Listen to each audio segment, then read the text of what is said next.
Lettera della Caritas diocesana ai candidati alle amministrative di Agrigento. Dopo i lavori di AICA permane una grande vergogna tra pericoli e sporcizia in via Alessio Di Giovanni. Vini e flora a Castro Filippo, 2 giornate dedicate alle tradizioni e al gusto. Spettacoli, protagonista al Pirandello Pippo Pattavina.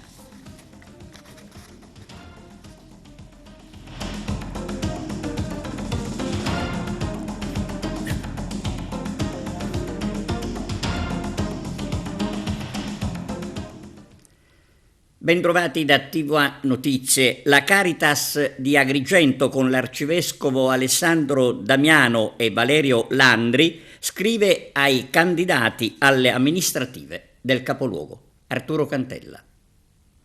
In vista delle elezioni amministrative del 2026, la Caritas diocesana di Agrigento e la Fondazione Montoaltro, attraverso una lettera aperta a firma dell'arcivescovo Alessandro Damiano, nella qualità di presidente di Caritas e del direttore Valerio Landri, interpellano i candidati, il sindaco e i consiglieri vari. Non si tratta di una semplice lista di richieste, ma di una proposta di metodo basata sulla politica come forma alta di carità e sul principio costituzionale di sussidiarietà. Essa, come scrivono in premessa, ha lo scopo di offrire un servizio agli ultimi della nostra città, in spirito di collaborazione con chiunque di voi avrà l'onore e l'onere di essere chiamato ad amministrare la città di Agrigento. Dopo un'ampia premessa, la lettera sottopone all'attenzione dei candidati e delle candidate alle cariche di sindaco e consiglieri comunali alcune priorità di intervento sociale, rilevate dal confronto con le fasce di popolazione direttamente interessate, manifestando sin da subito la piena disponibilità alla collaborazione con gli eletti e su questi o altri punti per il perseguimento del maggiore interesse della collettività agrigentina.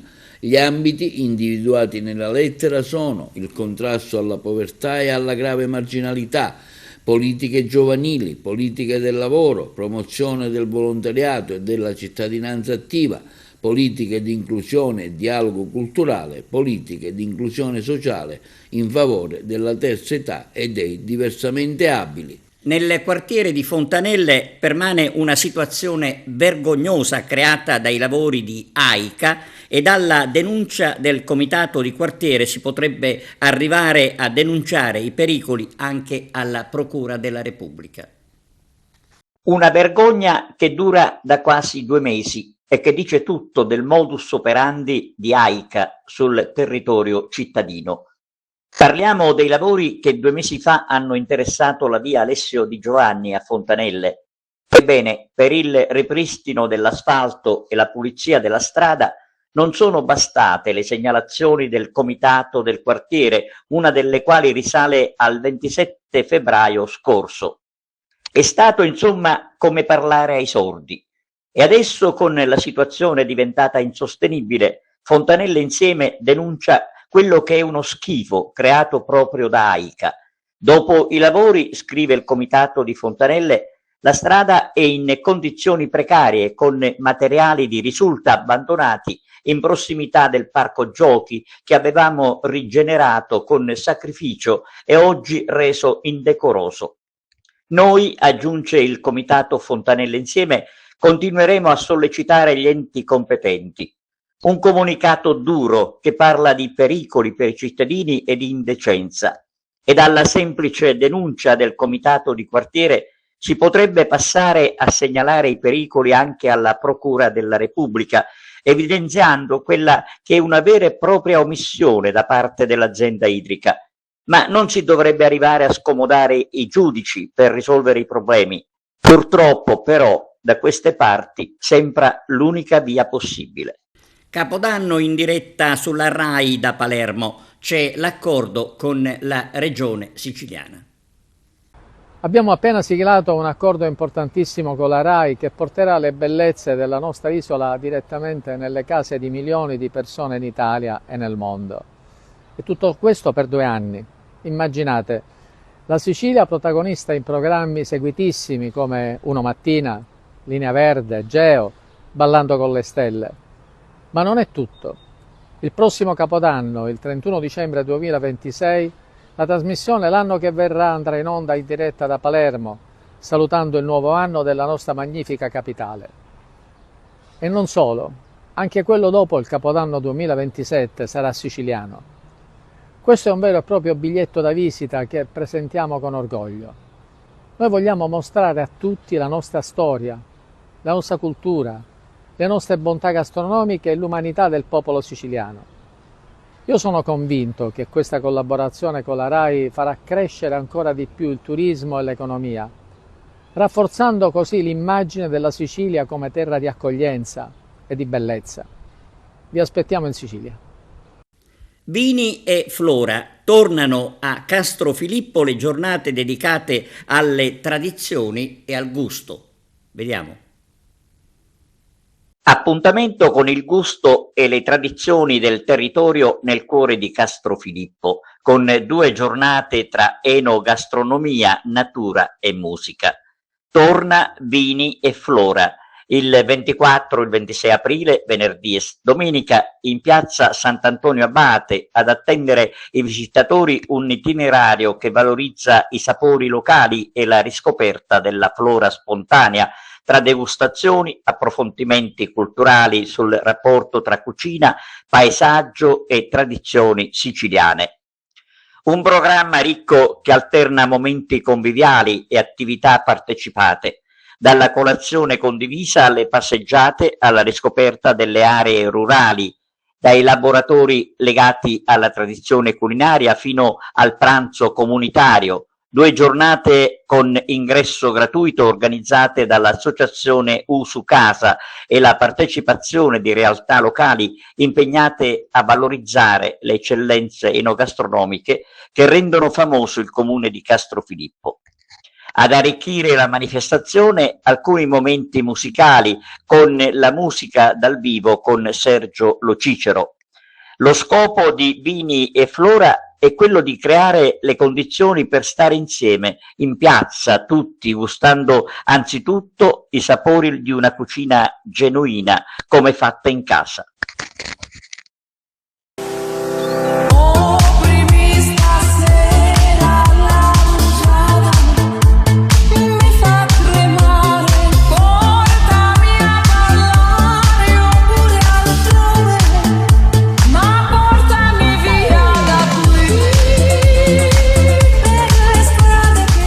Cronaca: arresto dei carabinieri a Licata per tentato omicidio e incendio doloso. Arturo Cantella. I carabinieri della stazione di Licata hanno eseguito un'ordinanza di custodia cautelare in carcere emessa dal GIP del Tribunale di Agrigento nei confronti di un 32enne del luogo, già noto alle forze dell'ordine, gravemente indiziato dei reati di tentato omicidio e incendio doloso aggravato. Il provvedimento trae origine dagli accertamenti svolti in relazione all'incendio che si è sviluppato nella notte del 12 aprile 2026 all'interno di un'abitazione di Licata, occupata da una donna di 84 anni.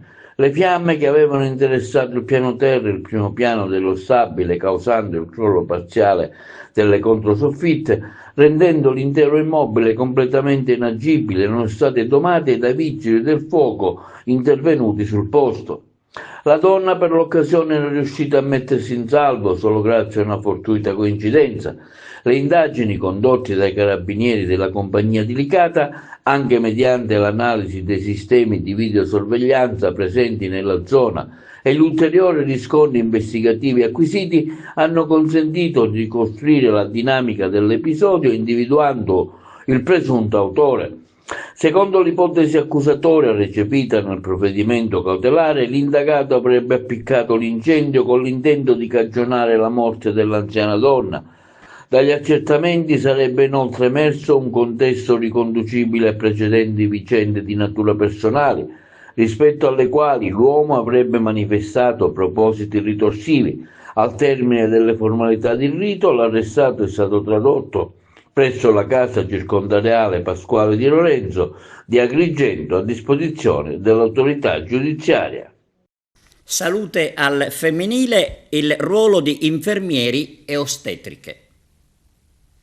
Questo mio primo mandato come presidente dell'Ordine delle Ostetriche di Agrigento, Caltanissetta e Enna, è un onore poter iniziare questa grande collaborazione con l'Ordine Professionale degli Infermieri. La giornata di oggi rappresenta l'aggiornamento, la condivisione tra professionisti e noi ci crediamo tanto non solo per migliorare la qualità di cura dei nostri pazienti, ma soprattutto per creare un ambiente lavorativo che permetta ad ogni professionista, in questo caso ostetrica e infermiere, che lavorando insieme di crescere anche professionalmente. Il Dipartimento d'Emergenza, l'unità operativa di anestesia e rianimazione, è vicina all'approccio multidisciplinare alla donna, perché la donna è al centro dell'attenzione anche assistenziale dal punto di vista rianimatorio, emergenziale, anestesiologico. Ecco perché alcuni anni fa abbiamo voluto fortemente la nascita del servizio di parto-analgesia per eliminare il dolore del parto nella donna e rendere il parto un momento sicuramente da ricordare con gioia e con un bel ricordo, appunto. Oggi siamo qui, lavoro scientifico, ragioniamo su quello che è l'approccio multidisciplinare alla donna da tante sfaccettature. L'assistenza sanitaria è la nostra mission. L'assistenza sanitaria nella donna riguarda nell'ultimo periodo anzi una attenzione particolare a quella che viene chiamata medicina di genere. E non solo, anche a tutti gli aspetti organizzativi, psicologici che ci sono attorno alle patologie che hanno un'espressione puramente di tipo medico. E quindi iniziative come queste, che continuano questa settimana dal punto di vista formativo. Oggi c'è la formazione per gli operatori sanitari proprio sulla parte più prettamente clinica. Mentre fino a ieri abbiamo cercato, fino a domenica abbiamo cercato di diffondere una cultura e una sensibilizzazione alla prevenzione, sia la prevenzione di tipo primario con l'attività sportiva e quindi con Onde Rosa che hanno organizzato questa passeggiata nella natura, e sia la prevenzione di tipo secondario per prevenire i tumori attraverso l'attività di screening. Oggi abbiamo organizzato questo incontro che ha alla base la collaborazione multidisciplinare tra gli operatori sanitari, medici e del comparto dei vari reparti dell'ospedale, e soprattutto del reparto dove prevalgono le donne e dove ci si occupa della salute delle donne.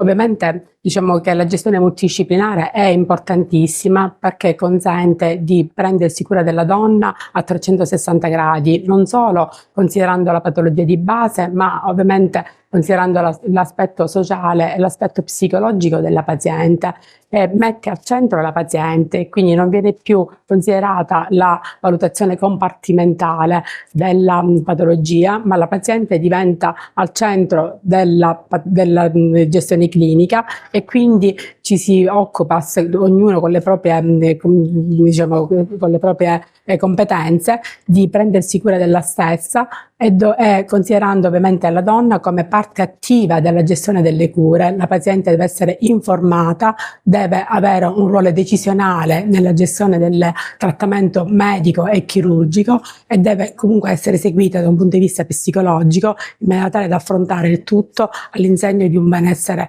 generale. Oggi siamo qua per avere questo approccio, come dice anche il tema del convegno multidisciplinare, cioè in effetti esiste una squadra, deve esistere una squadra che è a disposizione delle patologie della donna, dallo psicologo al medico, al senologo, all'ostetrico, al ginecologo, cioè tutto deve ruotare attorno alla donna. E mi piace il logo che è oggi rappresentato nella locandina, perché c'è al centro la donna e poi ci sono tutta una serie di professionisti che ruotano attorno alla donna per dare soddisfazione da un punto di vista dei bisogni della sanità, e quindi dare salute è quello che in effetti vuole raggiungere, per cui c'è anche l'apporto da parte della direzione strategica, e quindi siamo qua perché vogliamo che si dia salute alla donna. Una giornata particolare, quella di oggi, con questo corso di formazione proposto dall'Ordine delle Professioni Infermieristiche e l'Ordine delle Professioni Ostetriche, una sinergia tra due categorie di professionisti che interagiscono tra di loro per il benessere della donna. Particolare, ho detto prima, perché si inserisce questo corso, che parleremo infatti delle problematiche sanitarie legate alla donna, si inserisce nel contesto della settimana proprio dedicata alla donna, e già domenica abbiamo partecipato su proposta delle Onde Rosa e l'associazione Onde Rosa alla camminata per la salute della donna, dove si parlava di benessere e salute legato allo sport e alla prevenzione. Oggi parleremo di prevenzione, nonché di tutte le problematiche di cui la donna è coinvolta a livello sanitario. Parliamo sì della professione, come per esempio dei traumi postpartum, depressione postpartum e dell'elaborazione del lutto nel caso ci fossero degli aborti spontanei in età avanzata. Contratti di lavoro a tempo indeterminato, la firma ieri a Palermo. Arturo Cantella. Sono stati firmati nella sede dell'assessorato regionale della funzione pubblica a Palermo, alla presenza del presidente della regione Renato Schifani, i contratti di lavoro a tempo indeterminato che immettono nei ranghi della pubblica amministrazione 116 unità di personale.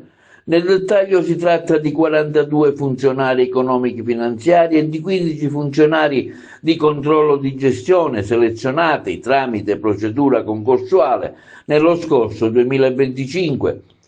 Altri 59, di cui 10 assistenti per i centri per l'impiego e 49 funzionari che provengono dal precedente concorso indetto nel 2022, andranno a rafforzare gli uffici amministrativi di diversi dipartimenti della Regione. Auguro buon lavoro ai nuovi assunti, ha detto il presidente Schifani. Sentitevi parte di una squadra.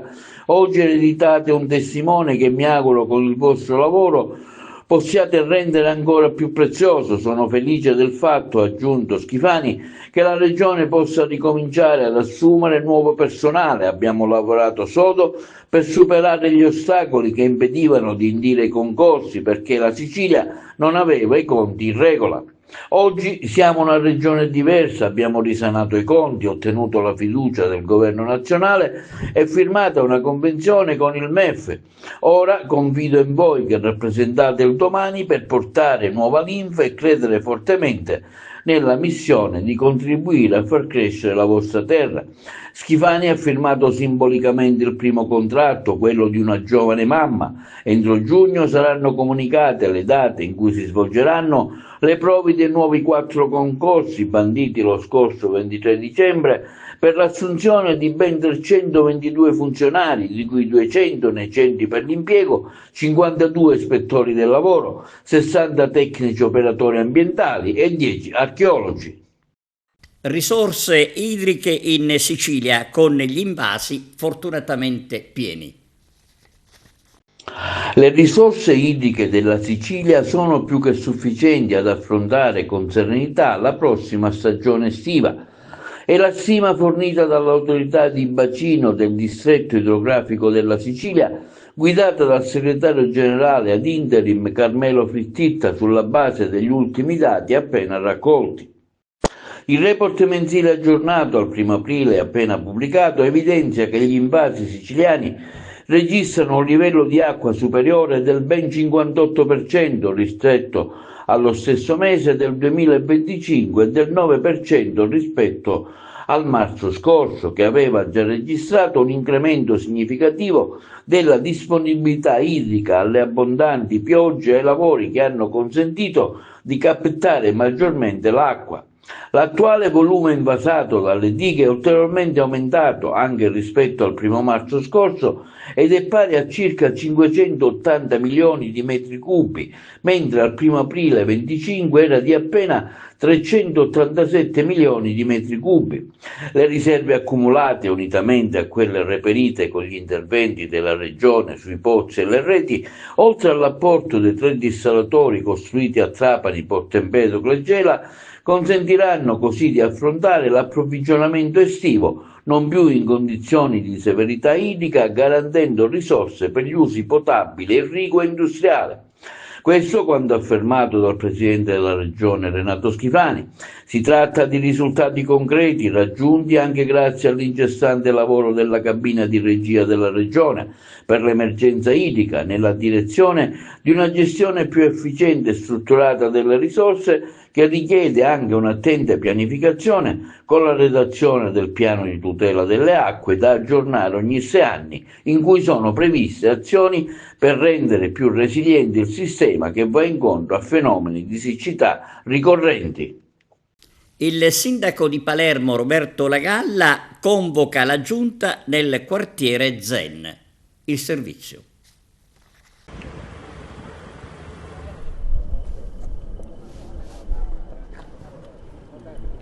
Per il presidente della regione siciliana Renato Schifani, il rilancio delle periferie, uno degli obiettivi del governo regionale, dimostrato finanziando il Master Plan Zen con quasi 19 milioni di euro per potenziare i servizi e migliorare la vivibilità di tutto il quartiere. Dimostra come la saldatura delle istituzioni riesce a dare risposte che siamo pronti a dare e continueremo a dare, sinergia tra regione, comune, associazioni.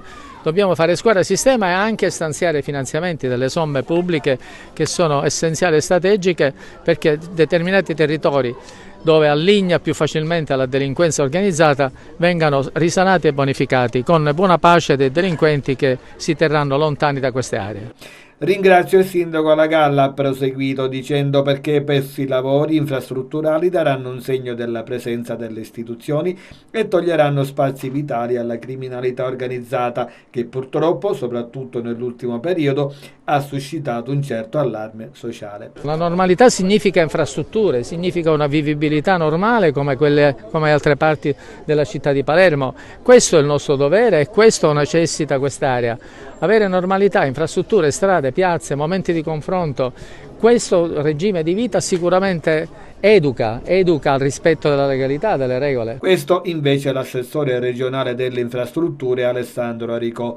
Gli 8 interventi finanziati dalla regione per il master plan dello Zen, frutto anche di un importante lavoro svolto dal mio assessorato. Abbiamo sbloccato i fondi ex GESCAL fermi da anni. Il governo Schifani ha preso questi fondi del cassetto, che sono circa 50 milioni che aveva la regione, per finanziare 20 opere, di cui 8 allo Zen. Noi abbiamo messo circa 50 milioni di euro, il comune 11 milioni. Il fiore all'occhiello su tutti è la piazza Primo Carnera, diventerà a mio avviso il simbolo della rinascita delle periferie della Sicilia. Partiremo da questa piazza, si è parlato poco anche di un'installazione che sarà di fatto un museo a cielo aperto per poter godere dello Zen. Dico godere perché lo Zen, rispetto ai progetti anche che l'amministrazione comunale ci ha voluto mostrare, diventerà tra i quartieri più vivibili della città. Impianti sportive, scuole all'avanguardia, marciapiedi e strade rifatte, di più una piazza tolta alla delinquenza. Oggi una discarica che diventerà il simbolo della rinascita dello Zen, e voglio ringraziare chi dei tanti progettisti ci ha lavorato in questi mesi, perché non è stato sicuramente un lavoro semplice quello di istituire alla città di Palermo 50 milioni dei fondi ex GESCAL e quello di progettare la città del futuro. Per la consigliera comunale palermitana del PD Partito Democratico Mariangela Di Gangi, la notizia si tratta di un intervento atteso e preteso da un quartiere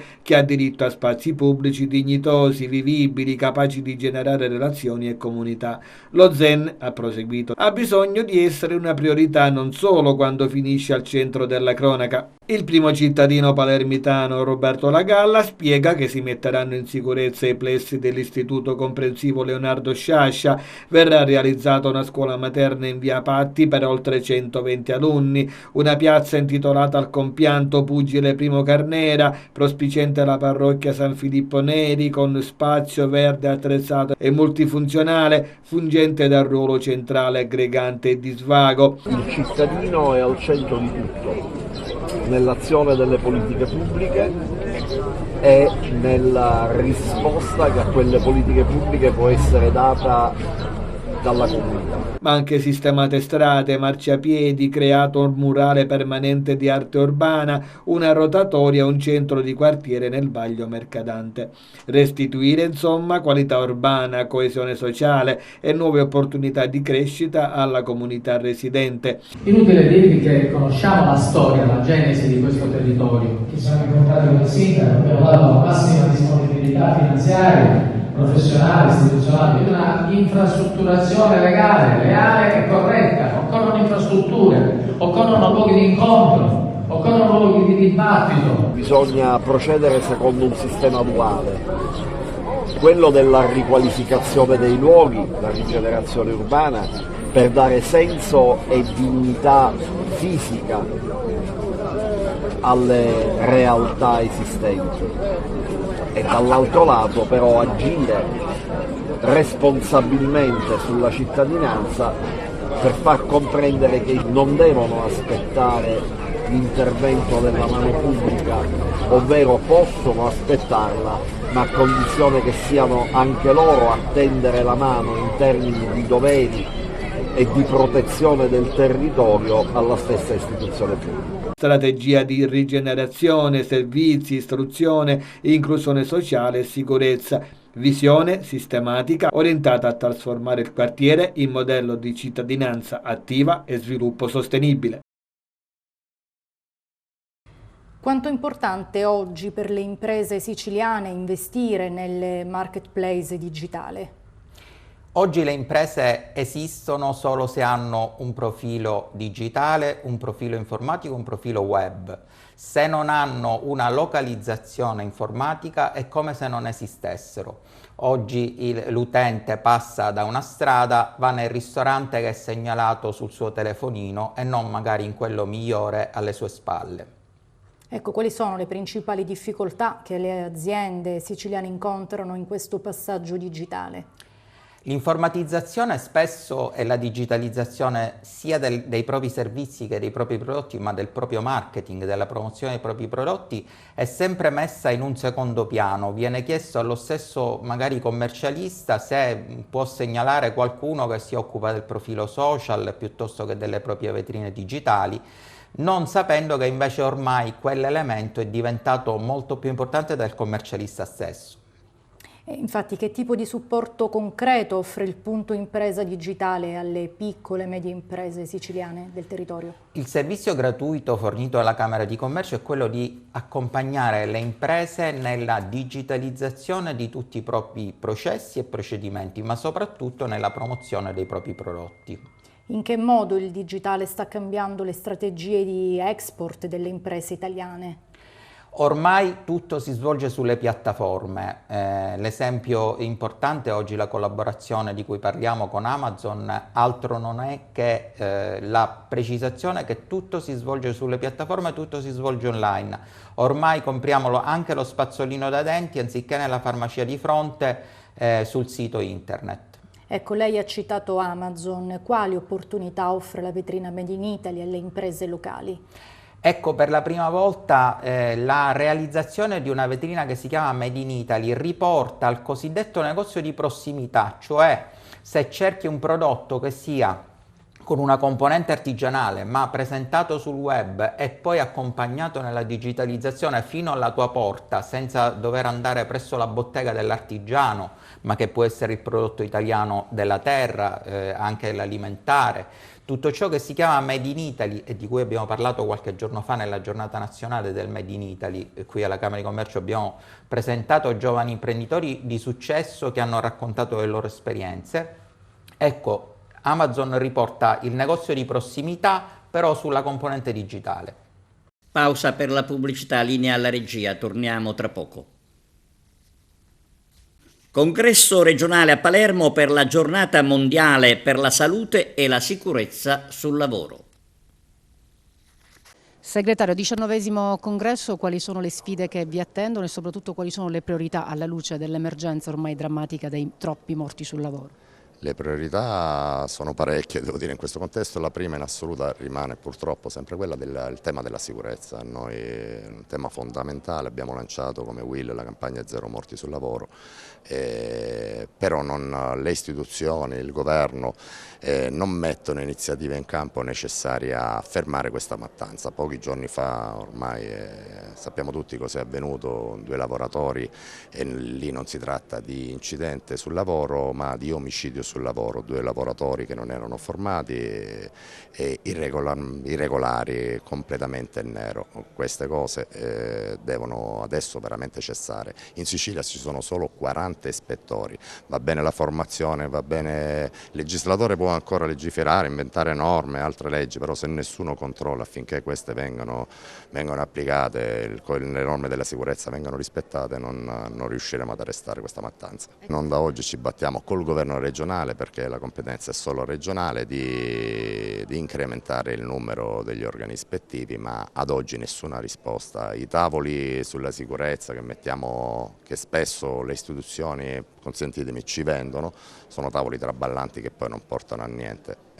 Tutto passa dalla repressione, a garanzia anche di quelle imprese sane. Il tema della sicurezza del lavoro è nell'agenda politica da sempre. Il problema è che nella concretezza del quotidiano si scontrano elementi difficilmente componibili. Da un lato la ricerca di un guadagno facile da parte di chi prende lavori anche a basso costo, e dall'altro l'esigenza e il bisogno di chi più povero e indigente si arruola anche a fronte del rischio. Va risolto questo tema facendosi carico del bisogno da un lato e ponendo limiti, garanzie e recinti a chi invece approfitta di questa situazione.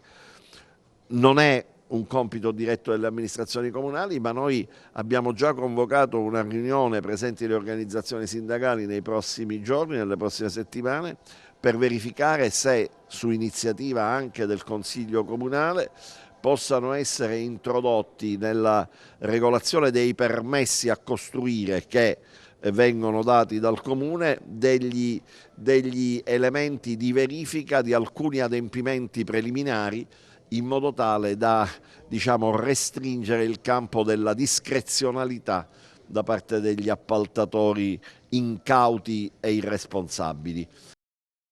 Una notizia di spettacolo: Pippo Pattavina, protagonista al Teatro Pirandello di Agrigento. Ma mi consenta di chiedere, questo io voglio chiedere, ma come fa? Cioè, l'ha visto saltare sul palco, si è inginocchiato, ma come fa? Qual è il segreto, questa magia del teatro? Questa è una cosa micidiale, questa che si è inginocchiato. Avete visto lo spettacolo, no? Ogni fine spettacolo, bontà vostra, c'è il pubblico che si spezzica in applausi, perché diciamo la verità, senza nessuna falsa modestia, lo spettacolo è bello, è pulito, è onesto, prende, c'è una bella compagnia che fa il suo lavoro come si deve, piace, la gente ci aspetta fuori, ci fa i complimenti, ma a me le cose che dicono non parlano della mia interpretazione, non mi interessa niente. Mi dicono, signor Pattavina, poi io mi aspetto come è stato bravo in quello, poi come si inginocchia, e come si alza, e mi avete visto alla prova. La mia attività di attore, io praticamente posso non fare niente, posso arrivare, inginocchiare e alzare, e ho fatto parte uno. Ma come si inginocchia lei, però? Come si inginocchia lei? Ricordiamo questa compagnia. Ricordiamoli, intanto la regia di Guglielmo Ferro, ricordiamoli gli interpreti di questa sera. Sì, interpreti. Non mi dica che non sai di no, sai, capitano certe volte vuoti di memoria pazzeschi. Dunque, Francesca Ferro, che è la figlia, nonché sorella di Guglielmo, che ha interpretato il ruolo della giovane Agata, quella che poi sarà la mia donna praticamente, Deborah Bernardi, che è la mamma, Riccardo Maria Tacci, che è il marchese, Giampaolo Romania, che è l'amico, quello che organizza questa manfrina, Aldo Toscano, il prete, Giuseppe Parisi che Marchetto Fongi, che fra l'altro si è prestato a ricoprire questo brevissimo ruolo, perché brevissimo, proprio piccolissimo, perché lui faceva un magnifico Giacomino in Pensaci Giacomino, che abbiamo avuto il piacere di recitare anche qua, e Anastasia Caputo che si è prestata nella parte della cameriera. Questa è la compagnia, sta anche i tecnici, tutti i tecnici del suono, la direzione del cinema, è una bella compagnia. E approfittiamo per ringraziare anche tutti quelli che lavorano per la riuscita degli spettacoli qui al Teatro Pirandello. Permettetemi di salutare il direttore artistico Roberto Torre, che è seduta qui in platea insieme al vicepresidente della Fondazione Teatro Pirandello Andrea Cimino. A me piace misturarmi il pubblico, sedermi in platea, e devo dire che abbiamo visto tanti spettacoli quest'anno, ma non ho mai visto un pubblico così attento, però uno spettacolo così impegnativo, perché poi il Pirandello lo sappiamo, è impegnativo, quindi un pubblico veramente attento e ancora incollato alla sedia per questo talk, quasi quasi, non so se avete cenato, quasi quasi io continuerei ancora per mezz'ora, però c'è qua la compagnia che deve andare a cenare, quindi tra poco li lasceremo liberi. Intanto grazie ancora, grazie ancora per essere stati qui, ricordiamo che replicheremo domani di nuovo alle 17:30, se volete ditelo ai vostri amici. C'è qualche curiosità, qualche cosa da domandarmi, quanti anni ho, che cosa faccio, non lo sapete perfettamente, sull'età possiamo tirare a indovinare, dai. Chi indovina l'età? 45, 50, c'è Giovanni Moscato qui prima di 48, al contrario, più 3. Io mi auguro di tornare ogni anno, perché tra l'altro recitare in questo teatro è una cosa bellissima, perché ne incontriamo nei nostri girovagare tanti teatri che non meritano di essere chiamati teatri, dove lo spettacolo viene brutalizzato nel senso che non potendo il palcoscenico ospitare tutto il marchingegno scenico, chiaramente si è costretti a brutalizzarlo, ecco, in questo senso, nel senso che la pedana è 8 metri diventa 3 metri, questi parallelepipedi non ci sono più, il tavolo non può entrare, la scrivania non c'entra, per cui diventa uno spettacolo misero, brutalizzato proprio. La verità è che uno spettacolo dovrebbe andare sempre in teatri come questi. Interpretare il Pirandello da Agrigento ha un significato particolare. C'è una responsabilità enorme, perché Pirandello è il più grande autore del Novecento, per me perlomeno. Io ne ho fatti tantissimi Pirandello, mi prefiggo ancora di farne tanti. Il prossimo che farò sarà Il gioco delle parti, che è un altro testo molto impegnativo. Mi auguro di essere qua anche questa volta, e